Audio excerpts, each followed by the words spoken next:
always by my co-host, Daniel Hammock. Daniel, last week we did Who's Back. We're back for another week of the podcast. And this week we want to talk about kind of the state of the program. And we're going to list our top 10 state of the program. So top 10 programs. This isn't necessarily a ranking of like a preseason ranking for 2022 season. Right. This isn't necessarily a recap of the 2021 season. We're just saying as a program, what are the top 10 programs in college football as far as like recent success? Where are they now? And where are they poised to be? So you and I ranked the top 10. The only dispute we have was at number 10. And we'll get to that. But Daniel, did you have a good week? I did. Yeah. Obviously the Braves and the Masters.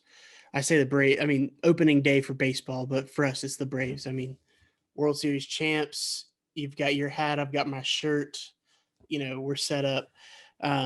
So obviously, and then the Masters is just an event unlike any other. So This weekend didn't suck.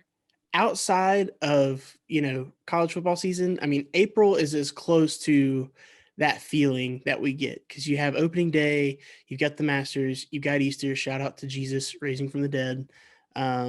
You've got spring games. You've got spring games, and then you've got the NFL draft. So it's a nice little April's a fun good sports packed. month. It's a good month. So And the basketball Final Four is always first weekend of April. oh yeah, that happened. So I mean, I'm just saying, but if No, I that's know, something you're into, it's like usually people can pick 2 or 3 of those that they're like, yeah, wow, this is awesome. Yeah, you couple a few together if you're a fan of all of those, and yeah, this month just don't stop. So I've had a great month, and hopefully I'm gonna have a baby this month. So wrap it all up, put a bow on it. I mean, April's a great month. That's how you do it, man. Right. Well, Daniel, let's dive in. So again, we talked about top 10 programs in college football. Let's start with number 10, and we're gonna have to put a tie for 10 here. We talked back Hold and up. forth. I thought we were starting at 1 and we're ending at 10. Oh, we're ending at 10. That's fine too. Let's do that. Let's start at 1. I'm sorry. No. I misunderstood you at the I need to talk top. to the producers of the show. Hold on. Let me see if I can get. What were you guys doing? Yeah. No, I don't know. Sorry. We talked about this before the show and I misunderstood. Okay, let's start at 1. Is that okay? That Should we sense. run it through? Yeah. Okay. No. Let's start at 1. I just think the top 3 are very obvious, and that's what I was going to say. These first 3, you and I could probably do blindfolded. Yeah, and I think you college football fans out there, if you're thinking to yourself right now, what are the top 3 programs in college football right now? I think you can nail these, and you'd probably get the order. You might miss one in the order wise. So not number 1. I think you might swap 2 or 3, maybe. But number 1, this to me was a no-brainer. Alabama. Yeah. Right. It's easy. Go ahead. Yeah. So Alabama, so they're the standard of college football. They have been for a long time. I think there's something to be said about being first as far as the programs. I think the next 2 we're going to talk about have kind of cycled into the same category, but Alabama has been here for a while. And, Nick Saban has shown the blueprint for what it takes, the buy-in of the entire organization, for facilities, for money, for fundraising, for everything that they need to do. It can always be done. And, that everybody knows where their spot is. They all fall in line. And on a year, we're talking about how this program ranking that we're doing is, program is different from team. Team is this season's team. That's going to be a separate ranking. Program, state of the program, how healthy is this program overall? I mean, when a program can have a team have a down year and be, in the national championship game, that is remarkable. And that's where Alabama is right now. So, it takes them to have multiple, bad days and other teams having their best day ever to beat them. And that's just never it just seems like it's never going to happen. So, that being said, it does kind of go with recent success, which Alabama has had that. They've got the past 2 decades, it's feel like, history wise, all of that. They've got facilities, They've got recent recruiting success and rankings. I'll talk in a minute. You can finish. No, you're. I mean, and then just so, as far as coaching goes, obviously they have the best coach in all of college sports, college football history, and people want to say, hey, he's going to retire soon or anything like this. He could. I also think that there's a chance that he's just gonna retire when he dies. Like he might just keep going because I just don't think he's gonna get tired of it. I just think that he has made it for himself not easy, but where he can work on the things he wants to work on every year, and he's not having to be this tireless, burn the candle from both ends recruiter because he's got such a good system and process and program down. So that's what I got with Alabama. Do you know how old Saban is? 70. I mean, but he moves around like he's 50. That was my point. Is like he's gonna quit when he wants to. And his birthday's on Halloween, so one of the more interesting birthdays America's out villain. there. So, but I mean, he looks like he's aged down. He's got that Benjamin Button. Like he's been going, like he's like 50 now. When it was like I think he left the LSU job, he looked like he was 70. Now he looks like he's 50. So he's using some Just for Men for sure. Easy. That brown hair is not it's not staying brown naturally. Yeah, Alabama's won. I think it's easy. I mean, I don't think I have to explain this if you're a college football fan, but I mean, recent success in the last, I'll just back the last 3 years to try to get a real state of the program here. 2019, they lost to LSU by 5 that year. Lost to Auburn, won 11 games. Like that was their worst season probably in the last decade, and he won 11 games. 2020, one of the greatest teams of all time. You could argue number one. Bill Connelly would argue number one according to his FC Plus rating of them. But this past year, like you mentioned, down year, and you come in second. Like you finish runner-up, national runner-up. Here's the thing I'll mention though with Alabama, and this is something I factored in, is stability of the coaching staff. So here's the thing. Even healthy programs, you have to factor in what losing coaches will do and if there will be a setback, because it just depends. You could hit home runs on hires, and sometimes you just miss. Right. And replacing guys is hard. Number one, Saban's done it better than anybody because he loses guys, it seems, every year. Because they're coming to Alabama. They're getting, mentored. They're getting a little Alabama rehab, and they're getting jobs because Alabama's successful. And I think that's a huge credit to Saban and that program for being able to replace those coaches all the time. This is one of those rare years where I don't know if they lost any of their 11 headsets. They for sure didn't lose their coordinators. And so this is one of the most stable Alabama. I think they replaced their offensive line coach. Okay. Because I think Doug Marrone stepped down, or they just didn't renew his contract. But anyways. Again, one of the most stable, off seasons coaching staff wise for Alabama. So yeah, they're a clear number one to me. They are the team to beat in college football. They're the standard.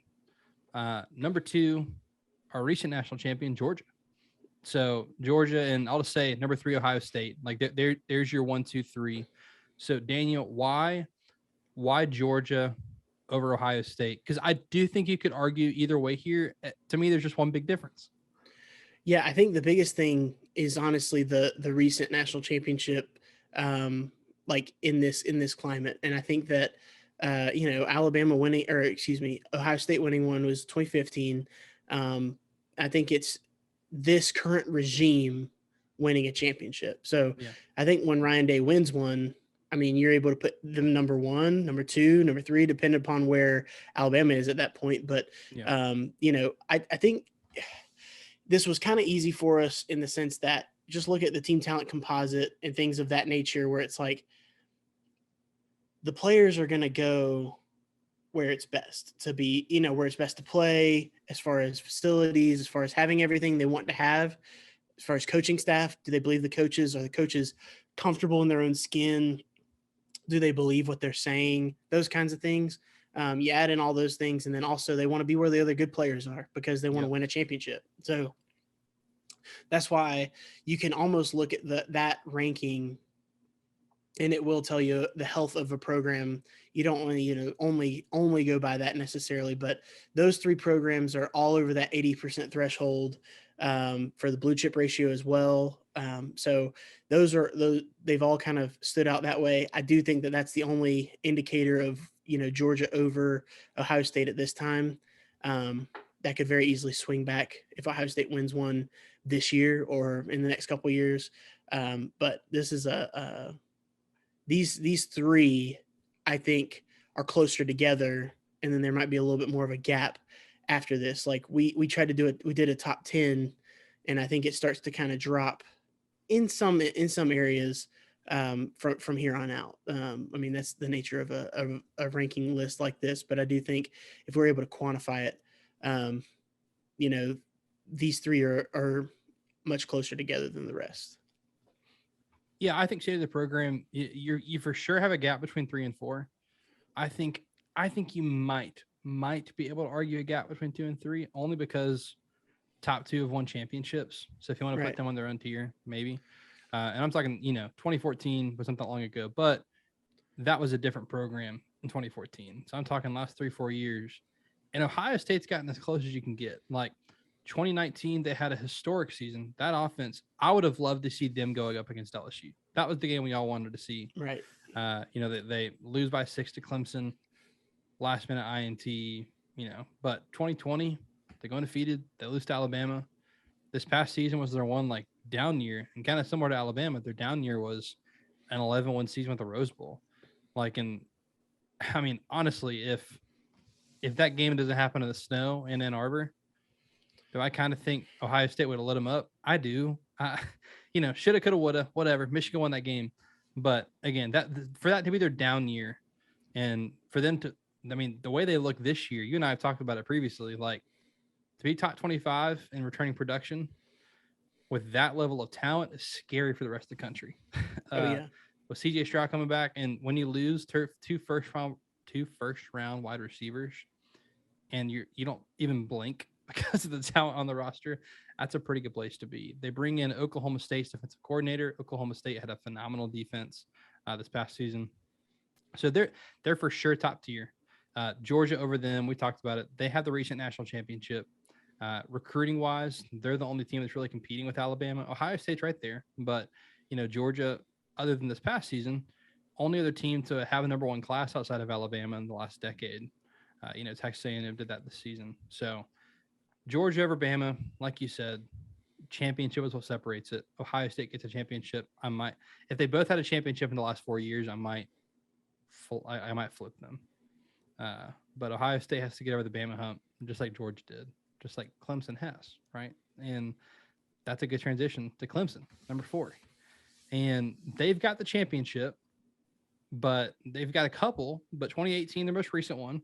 Since then, they've been national runner-ups, lost in the playoff, missed the playoff. So receding a little bit. Mm-hmm.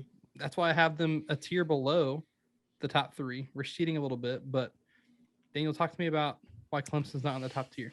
Yeah, so I almost, in my head, I was like, oh yeah, I got to argue for Clemson to be up there, to be number 4. Because I'm thinking people are going to forget about them. Because obviously I wouldn't rank Clemson number 4 for this team coming up this year. That's why the program is different. They've got a couple of recent national championships, and they are the best in their conference on any given year, save for this past year. And last year we really can look at as an anomaly. I think going forward, I do think they're going to kind of return to a dominant state. But you have to really think about everything all encompassing. They've had the right head coach for so long for their program, the right facilities. He's gotten everybody going in the right direction. And up until this last year, they've been able to keep all the coaches that especially Venables. I think Venables has been the biggest one because the defense has been very important, and the offense, I feel like they've always had their next guy in-house ready to go on offense as offensive coordinator. So, and then I do think that, something that you identified last offseason before Clemson had this big fall was, obviously after Trevor Lawrence left, you were trying to, get everybody's attention on, hey, DJ could be great, but he might not. We've really watched, Trevor's years, and then before that, Deshaun Watson. But I'll even give you before that, Taj Boyd was at least a very good, above average starter. And then you go into an elite category with Deshaun Watson, and then elite with Trevor Lawrence. So they've had quarterback right for all these years, and they've had a weaker schedule. So it's just seemed like they've been so much more talented than everybody. And for the most part, they have, but they're not, 1 to 85 on the roster more talented than a lot of teams, as you would expect. Like, that, and I think that part goes into this. So, we talked about Alabama, Georgia, and Ohio State. The reason they're in the top, yes, it's, the talent on the rosters, but I think people forget it's not just about this developed talent that we're talking about, the starters and the backups. It's like, roster management. And I think this is a theme we're going to keep having with Clemson until something changes with Dabo, or until a rule changes or something. Because if he's not going to take transfers or JUCOs or anything like that, then, he's going to keep losing stuff out the back door, and he's going to be having to sign these preferred walk-ons or these other guys who are not necessarily supposed to be, caliber of a Clemson player, and develop them. And they're just, they might be 1 to 65 as good as these other teams, but those last, 20 players on the roster that should be pushing and maybe making these other guys better, they might not have that. And so it's kind of a wait and see approach to see if these rules are, going to hold them back, or, maybe everything's going to be sunshine and rainbows, and maybe Cape Klubnik comes in and wins the job and does another Trevor Lawrence for them, and they can kind of be like, oh yeah, we can do this the Clemson way and be just fine. But I think that's kind of the line of demarcation for them that distinguishes them between those top three and where they are, is roster management. If they had a little bit better roster management, even with losing coaches this past year, I do think that they would probably be, more apt to be part of that top three, rather than where they are. Yeah, if I'm putting these in tiers in the top 10, tier 1 was the top 3. I'd put Clemson on their own tier, in tier 2, and for a lot of the same, the reasons you mentioned. Roster management's a big deal. It's funny, Dabo even doubled down on it this past weekend, and he's not he's not changing the way he does it, which is hilarious, because again, if you're Clemson, you're not worried about like roster management against Florida State or against Pitt or against Virginia Tech or North Carolina. Now you got to worry about Miami. But before that, no one in the ACC is who you have to worry about. You're comparing yourselves up against the Alabamas, the Georgias, the Ohio States. And Clemson has not recruited on that level. And they have not recently recruited on that level. So they had one class that you could argue could compete with that. And outside of that, they haven't. That being said, they're still a top 4 program. Right. Like they've won 2 recent national championships. Last year was their, a weird down year where they didn't win the ACC for the first time in 7 years. Yeah. Like where they dominated the conference. Since 2014. So, yeah. They won in 2015 and every year since then. And they had, again, their team this year, especially defensively, if they don't have the injuries they had last year, should be phenomenal. Their defensive line this year should be phenomenal. So they've recruited at a very good level, at a very high level. They're still 4, I think, that has potential to drop this year if they don't perform to Clemson's level this year. But again, they could come out and just go 11-1, 12-0, run through the ACC and be back in the playoff. And it's like, all right, that really was just an off year. And heck, DJ could look night and day better this year, because now he has, and if he starts, he's got competition pushing him.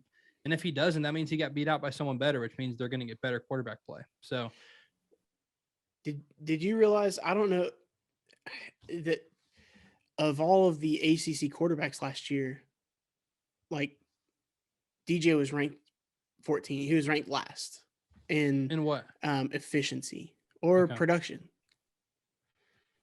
Ooh, I gotta check that. It was one of the two major ones for quarterbacks, and he was ranked last behind everybody, or Clemson as a team ranked last. There was some good quarterback play in the ACC last year. Yeah. But still, no excuse. No. I mean, you should be middle of the pack at least if you're Clemson's quarterback. So, right. I mean, you got Syracuse, you got Boston College, you got some schools in there that you should always beat. But, anyways, yeah, they and yeah, like you said, it's relative. Like the reason we're talking negative is because we're expecting them to be in this upper tier, In the top tier, right? So I put them in a tier by themselves, and then you go down to this next tier, Notre Dame. Now, initially, when you and I did this list, Daniel, you sent me a list, and I was like, wait. I was like, Notre Dame is top 5. And I remember being surprised at first when we started to talk about it. And I know you're on board now, but I mean, Notre Dame at 5 to me was a slam dunk because of health of their program. And again, I know we're comparing them against other programs, but when I look at this list, I clearly know that every team above them has accomplished more than them, like recently. And state of their program, whether it be recruiting, like coaching staff, expectations, like all that kind of stuff, like current state, better than Notre Dame. I look at everyone I have below them, and for me, it's no doubt Notre Dame's above them. And as far as state of the program goes, again, recent results speak for themselves. They had what many called a down year, and they looked mediocre and went 11-1. Like, you know, you're at a championship level when you look mediocre and go win 11 games. And if you're Notre Dame, again, you have the challenge of to get in the playoff, you got to go 12-0. Now, if they don't lose that game to Cincinnati, well, if they don't lose the game to Cincinnati, they are 12-0. But if Cincinnati drops another game this year, you're probably in the playoff for the third time in 4 years. Like, Brian Kelly accomplished phenomenal things at Notre Dame. They have a ton of recent results. They've recruited at a high level. And that brings me to, Brian Kelly. He leaves for LSU. So my caution with Notre Dame is like a wait and see approach of, will Marcus Freeman continue Notre Dame's success? Now, one thing we've already seen, he is a relentless recruiter. And he's actually, I know it's a very small sample size, he's recruiting better than Notre Dame has, even under Brian Kelly, for this class and next year's class, 2023 class. So Notre Dame's a clear 5 for me. I know Notre Dame is a polarizing team. I feel like you either love Notre Dame or you hate Notre Dame. But again, Notre Dame's not overrated because the teams you have rated ahead of them are better than they are. The teams you have rated below them typically are not as good as Notre Dame. So Notre Dame is a clear 5 for me. Yeah, for me, when everybody sees the rest of this list, which obviously we're gonna have it on social, follow us, at the Extra Point Pod on both Instagram and Facebook. But when we put these out, you'll see, and you'll kind of look at the list, and I think that most people will agree. When you look at the teams that are ranked after them, it just makes sense. Like, hey, I'll make an argument for Notre Dame being this great program and the state of the program, and they are. And it's just that these teams ahead of them are the ones that I would be standing on table being like, they're better, they're not as good as this team or whatever, but we've already covered all that, so these teams that are behind them are all kind of in that same category of like trying to, there's maybe a wait and see, maybe they got a new coach or something of that nature. But I do think that Notre Dame, that can't go, what they've done in the past 5 years, where, Jacob, you and I growing up, I mean, in the early 2000s, it just seemed like Notre Dame was this lost program that just was never going to get back to, winning prominence like they were in the 70s and 80s and all this. It's like that this is a completely unrecognizable program compared to that. They do have their national prominence. They do have their reputation back. And, they're a national program. They're a national recruiter. And Jacob, we have to, I think the best way to talk about, the state of the program, one of our key factors is money and the reach that Notre Dame has, the NBC contract, along with the ACC network contract. Yes, they are still getting a full share of ACC network money while also getting their NBC net contract with directly with Notre Dame. That alone is worth putting him in the top 5 personally. But you add to that they actually are being successful on the field. They've been to an ACC championship, which no other Notre Dame team has been able to do that before them. So in the history of Notre in Dame the football. history of Notre Dame, they went. So they're ACC runner up. But they all, I mean, but seriously, those being in those two recent, it's been two recent ones, the college football playoff. And then we'll see how this transition is with coaches, because Brian Kelly has been, you know, the one that's been successful for Notre Dame so far. We think that Marcus Freeman's going to be the same because of the trajectory and what he's currently doing. And he was handed the keys to a good program. He's not having to rebuild something bad. And he kept most of the staff in place so that, you know, there should be a lot of continuity going on. So I mean, goodness, build a foundation with the offensive line.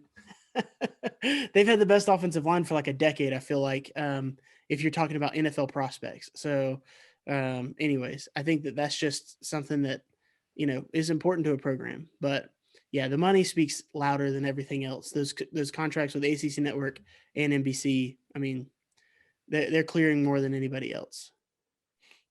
All right, that's one of the teams I had on this tier 3 now. Oklahoma. Again, I think that might be the only surprise so far is Notre Dame over Oklahoma.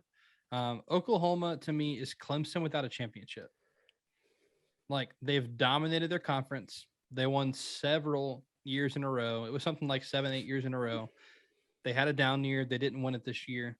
You know, two biggest differences between them and Clemson. Clemson's recruited a little bit better. Clemson's head coach didn't leave for another job, but they had their two coordinators leave for other jobs this year. So you've got some instability coaching staff wise. I mean, Clemson's defensive coordinator is now Oklahoma's head coach. Right. But yeah, Clemson has won some playoff games. Oklahoma has not. So I think that's a big difference. I know you could say Notre Dame hasn't won a playoff game either.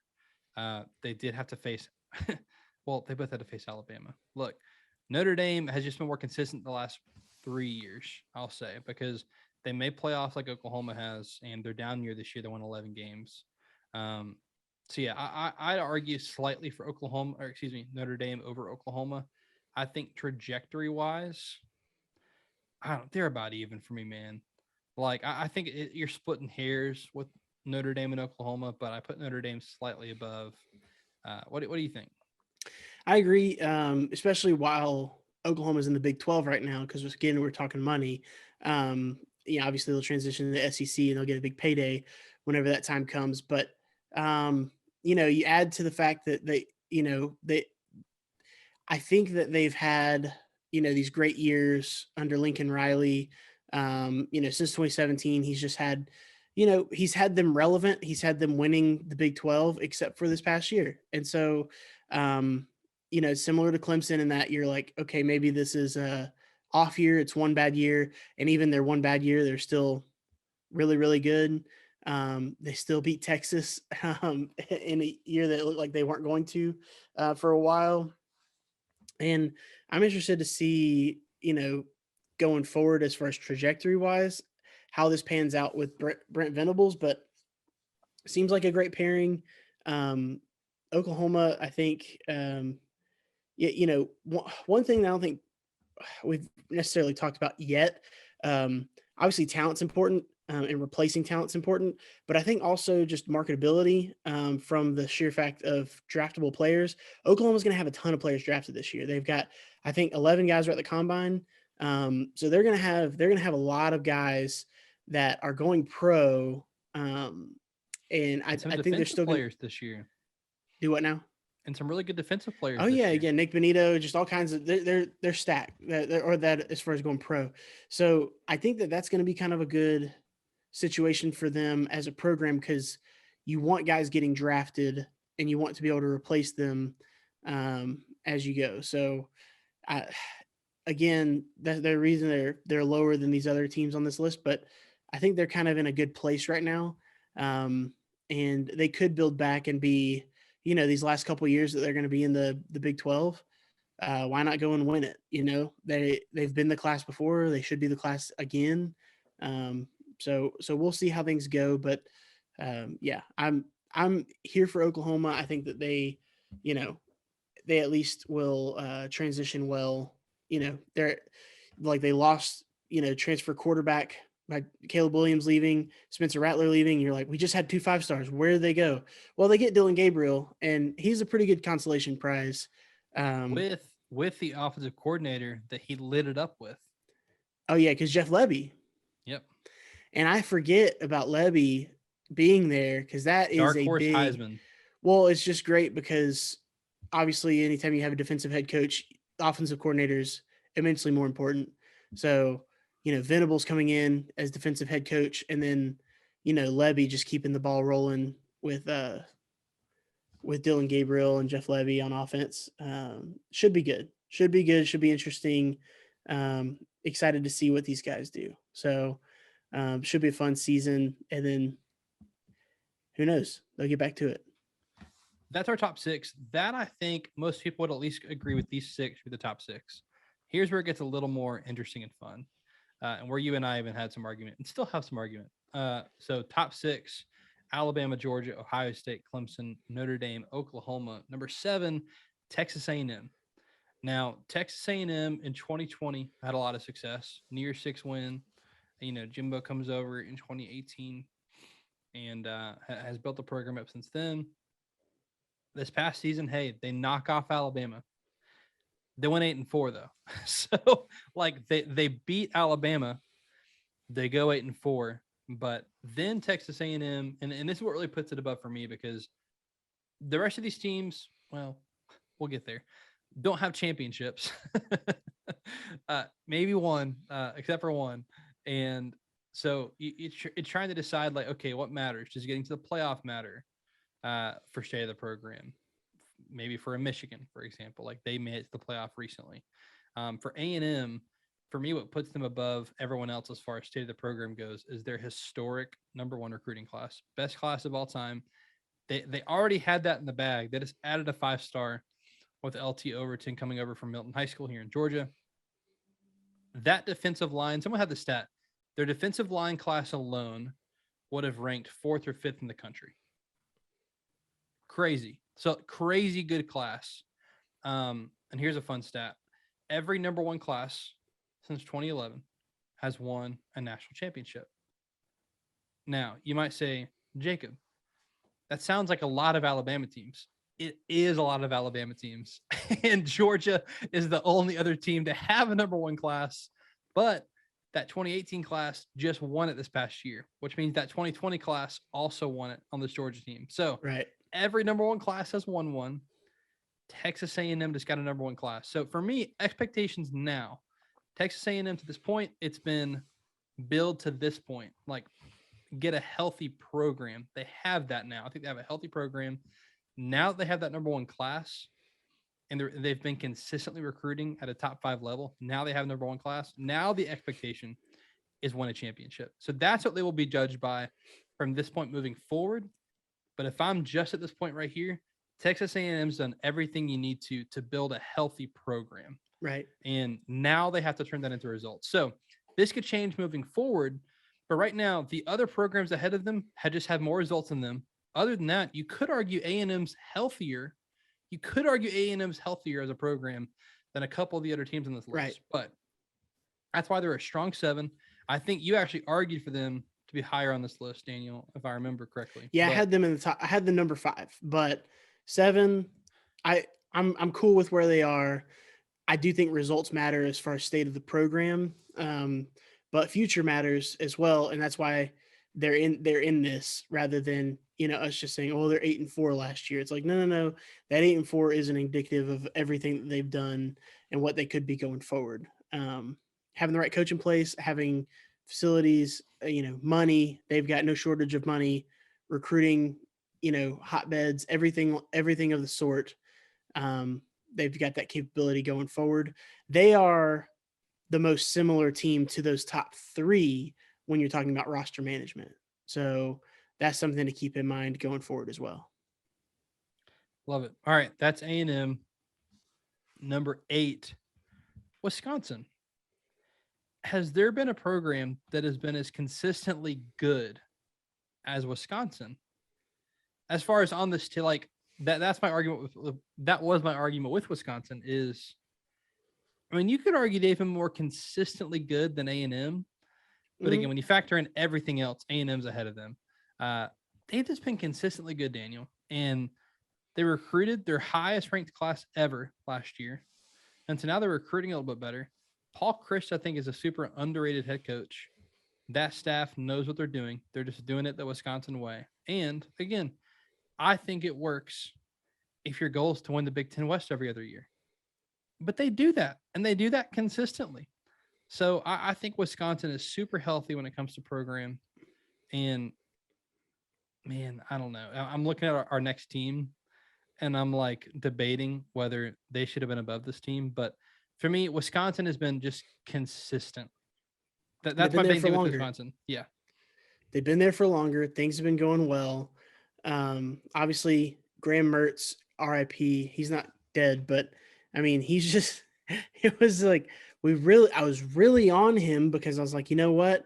They finally are going to have a quarterback who, you know, to quote Jameis Winston, can toss that thing.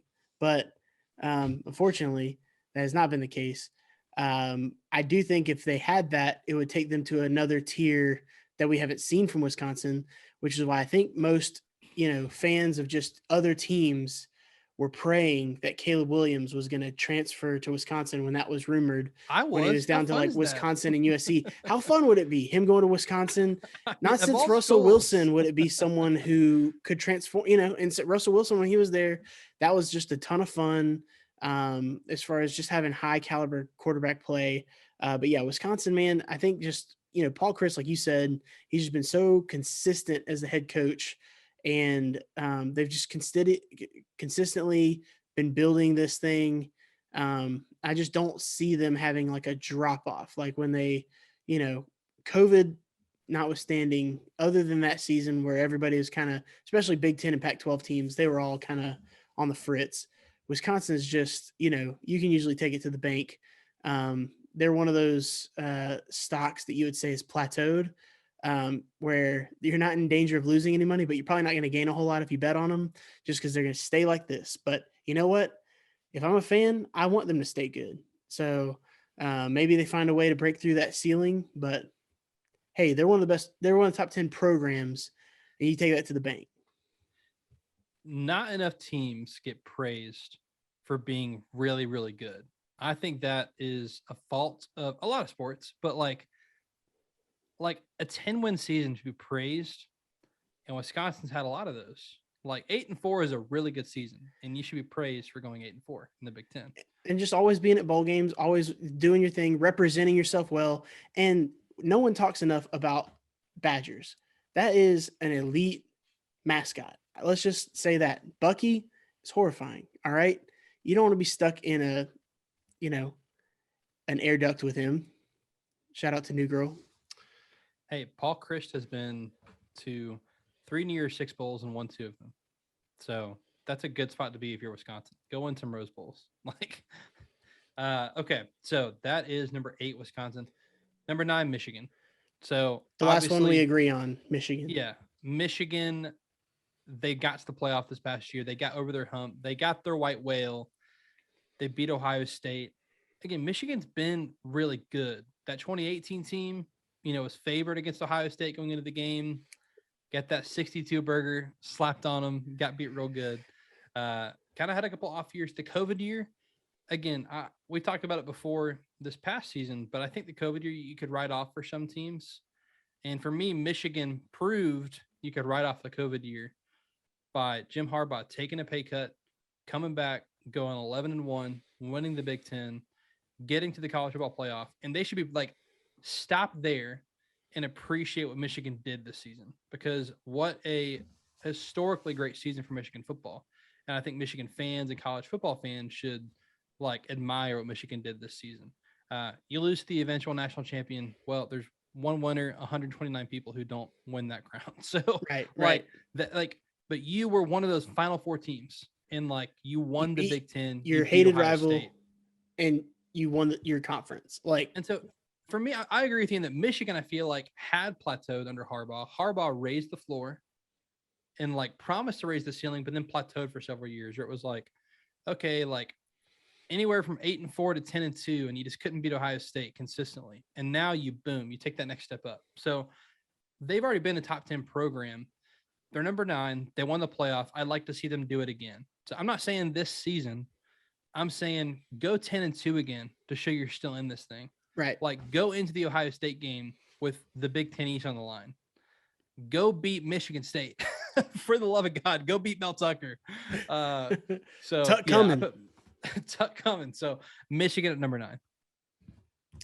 Yeah, I think everything you said, I retweet, all of that at Jacob Carnes, at Deep South Daniel. But I think that, Michigan, it's just important to just you look at all the seasons together, and he's just consistent, like you were saying, consistently good. And he gets criticized because of who he's being graded against. And I think that's why people have a lot of negative things to say, maybe about Michigan or about Jim Harbaugh. But credit to him, man. He has kind of figured some things out, and I'm interested to see what happens with Josh Gaddis leaving, because I do feel like that was one of the big keys to them kind of figuring something out, on offense and everything going forward. They've got, all these guys coming back. As far as we're just talking about, an individual season, can they? I think if they do what you're saying, Jacob, and go 10-2, I think it kind of solidifies them as one of those top 10 programs. And I think they move up on this list if they go 10-2. Okay, yeah, that's fair. That's fair. I mean, they're nipping at the Badgers' heels as we speak. So, right. We'll see. But now we're coming to this last one, Jacob, and you and I just don't agree. And I had this team in the top 5 for a second, and then I backed off of that. I thought, okay, well, as long as they're in the top 10, we're good. And then you hit me with a text a few hours ago and said, I don't think that this team should be in the top 10, and I've got another team to put in place. So why don't you tell us where our teams are? So here's the thing. I completely see where you're coming from. I will hear an argument for them to be in the top 10. And I think this could change overnight. All right. Your team is a team that you and I say is a top 2 job in college football. Number 2, LSU. And I am prepping for the show today, and I'm just like, man, it's going to be hard for me to just put them at 10, even though it's just 10. I'm like, I can't argue for them over at least one more team. And that was Oregon. So I'll let you talk about LSU. Let me talk about why Oregon. I won't give the cons to LSU yet. I'll let you talk about LSU first, and then we can debate a little bit. But Oregon has been really consistent. Now, they were not as good under Cristobal as they were under Chip Kelly. So I think if you're comparing the Oregon program, current state, to the state of Oregon football under the height of Chip Kelly, they're a top 5 program. Under Cristobal, they're a top 10 program. So I think it's disappointing because they didn't grab the Pac-12 by the throat when they could have, because now you got another player down there in Southern California. But they have won a couple Pac-12 championships. All right. They have been to a couple New Year's Six Bowls. Now their head coach left. He wasn't fired. Like they're a top 15 program in SP Plus the last 3 seasons. You get Dan Lanning as a head coach. I think he's hired an incredible staff. They recruited really well in their first cycle, which is impressive because typically coaches don't they don't recruit well in that because of the early signing period. Yeah. So Oregon recruited well. This is a top 10 roster according to the team talent composite and the blue chip ratio. And so the roster is not LSU, I will say, but it is a top 10 roster. And my putting Oregon over LSU is simply because combined the last 3 seasons, the results have been tremendously better at Oregon. And I preface the combined because I know you're about to hit me with national champs. And I would argue, hey, if Joe Burrow joined Oregon in 2019, that could have been Oregon. I think that could have been a lot of teams. I'll let you talk about LSU, and then I'll give my rebuttal. Yeah. So, gumbo. All right. That right, alone, if yeah. Oregon had gumbo, Joe Burrow may have gone there, Low but he country didn't. boil. All right. That's all I gotta say. So no, that's something that you've got to factor in. I do think that, you know, you could say it, and I know that you're using it as tongue in cheek argument. I'm not holding this against you, but I'm saying as far as, oh, if this player went to Oregon, they would have done this. Well, you had a coach who, let's just call him league average, but he was a very good recruiter, comfortable in his own skin, and he just sold LSU. He sold the program. All right. Joe Burrow comes in and they have a good season, which they prior to that had several good seasons. That's something that they always did, was have good seasons.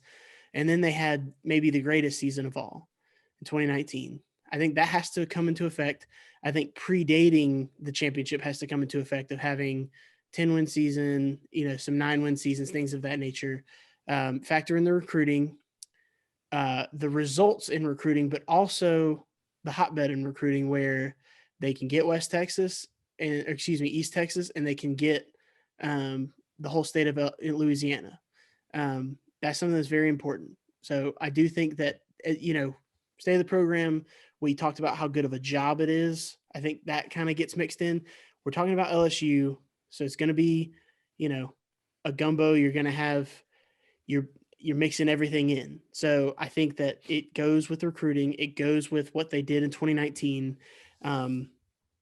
You see that having that great team in 2019 and then having these 2 bad years did not stop them from firing their coach, who they had just given a big raise to, firing him and paying a big buyout, and then going and stealing the number 5 team on our lists head coach and saying, you're coming here and we're going to win it all. We're going to go to new heights. So I do think that all that kind of stuff factors in.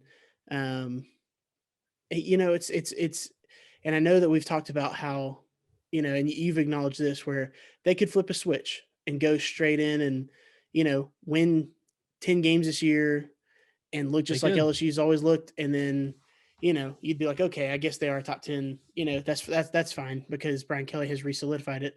I'm going ahead and giving him credit for doing that. And so that's probably why I've got them in the top 10 and you don't. But it just is what it is. They've got, I think, a top 5 coach, and they got the right guy. They've got facilities. They've got people behind them. The fan base. I mean, they've got. I know I've been saying all this facilities, money, and all this stuff. They've got the best home field advantage of anybody, and so I don't argue matters. that. If you're talking best jobs in college football, I agree. Number 2, we talked about it. I'm only saying it is hard to ignore. I just looked this up. First losing season this century was last year. So I'm like, that is current state. Like, the program has super high ceilings, and right now you're finding the floor. Like, but I didn't know the floor was that low. Hear me when I say this, Jacob. The worst day at LSU is better than the best day at Oregon. All right. That's what I'm saying. We're giving Monday LSU, Saturday Oregon vibes. Okay. And I'm telling you, it's better. But the worst season did happen at LSU, and they had a losing record, and Oregon didn't. And their worst season was 8-4. They just signed a top 5 coach. They didn't have to go get a coordinator from another team. And Oregon's coach left for a lesser program. Well, if we're arguing best jobs, and this is why I couldn't put in the top 10. If this is a best job conversation, it's LSU and it's not close. I don't think Oregon's even a top 10 job. So of course she's leaving for Miami because of ability. Again, access to recruits. It's not a job conversation. I'm saying current state of the program. I just cannot argue for LSU to be in the top 10. And I know they won the Natty in 2019. Was playing LSU opening weekend. Do you think that Oregon would beat LSU? But again, we already said at the top, this is not a 2022 conversation. It's all mixed in, is what I'm saying. This is a program conversation. But I think that 2020 and 2021 Oregon would have spanked LSU. Spanked them. Maybe. I mean, SP Plus ranking for LSU this past year was in the 80s, which, like, think about the fact that LSU, top 2 job, SEC national champion 2 years ago, LSU was in the 80s. And that's a power rating. So that means Vegas is like, we think 80 teams are better than you. Not 8, like 80 teams are better than you. We can argue all day long. That I can't ignore recency. Like, I might put them at 11. Like, but I'm like, Oregon has been more there's a few more teams I might argue has been more consistent. Like I think LSU proved the national championship was the outlier. We talked about it going into the 2020 or going into the 2021 season, was which one was the outlier? Was it 2019, the Natty, or was it 2020 when you went 500? And then they proved by going under 500 that, 2019 was this stars aligned random season. Now, again, I think ceiling wise, it's like Georgia in 2015 with Mark Richt. It's like ceiling wise, yeah, this team should be competing for national championships. So if you're going 10-2, it's unacceptable. Like, and that might sound silly to other programs. At Georgia, it turns out they know what they were talking about because they made the right move and they won a national championship. LSU is on that level of 10-2 isn't acceptable, which means 6-7 is way below acceptable, like way below acceptable. So that's why I cannot, again, if they go 10-2 this year, I think they jump in the top 7 for me easily, like easily. Anyway, this was more of a not LSU play than it was a pro Oregon play. It was what would have been my next team. I can't ignore 6-7. That's just weighing me down. Go Tigers. LSU already has Miles Brennan, brings in their whatever his name is at quarterback. Walker Howard. And then brings in a transfer, Jaden Daniels. Oregon brings in Bo Nix. All right. Hey, how many of those quarterbacks beat Alabama? Bo Nix did it. Bo Nix, man. Miles Brennan was on the 2019 team. Okay. So checkmate. Oh my he beat Bama. I'm not arguing that Bo Nix is better than any of those guys. Oh gosh. Well, hey, thanks for listening, y'all. Let us know, who would your top 10 ranking? Who would be your number 10 team? Who would be your number 10? Maybe it's not LSU, Oregon. Tell us where we got wrong. Tell us who would be, what your ranking would be. What would your top 10 be? Who would you have above who? Where do we screw up? What do we get right? What do you agree with passionately? You can follow us on social media where we'll have all these rankings at the Extra Point Pod on Facebook and Instagram. And you can follow Daniel on Twitter at Deep South Daniel. You can follow me on Twitter at Jacob Carnes with a K. And that will do it for this edition of the